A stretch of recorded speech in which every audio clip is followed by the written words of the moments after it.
ఓవైపు పార్టీల నుంచి నేతలు వెళ్ళిపోతుంటే మరోవైపు గులాబీ పార్టీకి ప్రజల్లో కూడా చుక్కలు కనిపిస్తున్నాయి. ఎక్కడికక్కడ గులాబీ పార్టీ నేతలను జనం నిలదూస్తున్న పరిస్థితి కనిపిస్తోంది. తాజాగా కేసీఆర్ సొంత ఇలాఖా గజ్వేల్లో మాజీ మంత్రి హరీష్ రావుకు నిరసన సెగ తగిలింది. గజ్వేల్లో నిర్మించిన డబుల్ బెడ్రూమ్ ఇళ్లు లబ్ధిదారులకు ఇంతవరకు ఇవ్వలేదని మాజీ మంత్రి హరీష్ రావుతో పాటు బీఆర్ఎస్ ఎంపీ అభ్యర్థి వెంకటరామిరెడ్డిని స్థానికులు అడ్డుకున్నారు.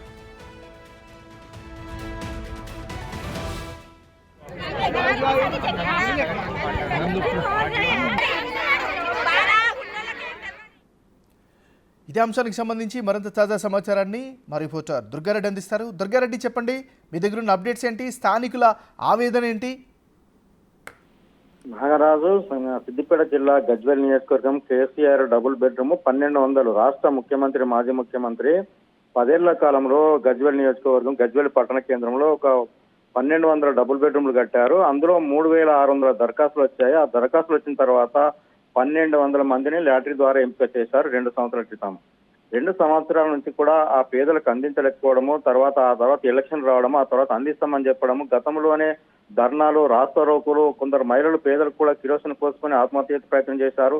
అప్పుడు కూడా బీఆర్ఎస్ లో ఉన్న ప్రభుత్వం చెప్తామని చెప్పారు. అధికారులను కూడా ఇంటింటికి పంపి సర్వే కూడా చేపించారు. ఆ లబ్ధిదారులకు అందించకపోవడంతో ఈ రోజు అక్కడ బీఆర్ఎస్ విస్తృత కార్యకర్తల సమావేశానికి వెళ్తున్న మాజీ మంత్రి హరీష్ రావును, అదేవిధంగా మెదక్ ఎంపీ పార్లమెంట్ సభ్యుడు వెంకటరామిరెడ్డిని అడ్డుకోవడము, నిరసన తెలపడం, దాంతో పాటు కరుణలో నుంచి సైడ్ నుంచి వెళ్ళిపోయే ప్రయత్నం చేస్తే కూడా అడ్డం తిరగడం జరిగింది. మహిళలు, మీరు 5000 దరఖాస్తులు వస్తే ఇప్పుడు 3600 చేస్తారు, అక్కడ నుంచి 1200 ఇస్తున్నారు, 1200 కూడా ఇవ్వలేకపోయారు, ఇప్పుడు మళ్ళీ వచ్చి ఓట్లేలు అడుగుతారు, మా దగ్గరికి ఎందుకు వస్తున్నారని చెప్పి నిరసన వ్యక్తం చేయడం జరిగింది. దాంతో పాటు ఇక్కడ ఉన్న పోలీసులు వీళ్ళు కొంతమంది అడ్డుతగులు పక్క నుంచి వెళ్ళిపోవడం జరిగింది. దాంతో పాటు మాజీ మంత్రి హరీష్ రావు ఆడియోతో మాట్లాడి మీకు డబుల్ బెడ్రూమ్లు మంజూరు చేసే విధంగా నిర్ణయం తీసుకుంటానని చెప్పి అక్కడ నుంచి వెళ్ళిపోవడం జరిగింది. నాగరాజు, దీని పట్ల బీఆర్ఎస్ నాయకులు ఏమంటున్నారు? అయితే ఇదే విషయంలో ఆనాటున్న ప్రభుత్వంలో లబ్ధిదారులు సంఖ్య ఎక్కువ ఉంది, కట్టిన బెడ్రూమ్లు తక్కువ ఉన్నాయి కనుక దాంట్లో కొంత గొడవలే అవకాశాలు ఉన్నాయి కనుక వాటిని వాయిదా వేయడం జరిగింది. తర్వాత మళ్ళీ ఆ రెండో విడతలో కూడా అక్కడ డబుల్ బెడ్రూమ్ కట్టిన మీకు మంజూరు చేసిన తర్వాత వాళ్లకు పాత 1200 మందికి, కొత్త వాళ్ళు ఎవరైతే అర్హులు ఉన్నారో వాళ్ళందరికీ కూడా ఇస్తామని చెప్పి వాళ్ళని సమాధానించడం జరిగింది గతంలో. ఇప్పుడు మాత్రం అక్కడికి వచ్చిన తర్వాత ఎలక్షన్స్ వస్తున్నాయి, తర్వాత ఇప్పుడు ఇవ్వలేని పరిస్థితులు ఉన్నారు కనుక ఇప్పుడున్న ప్రభుత్వం కూడా ఇవ్వడానికి అవకాశం ఉంటుంది.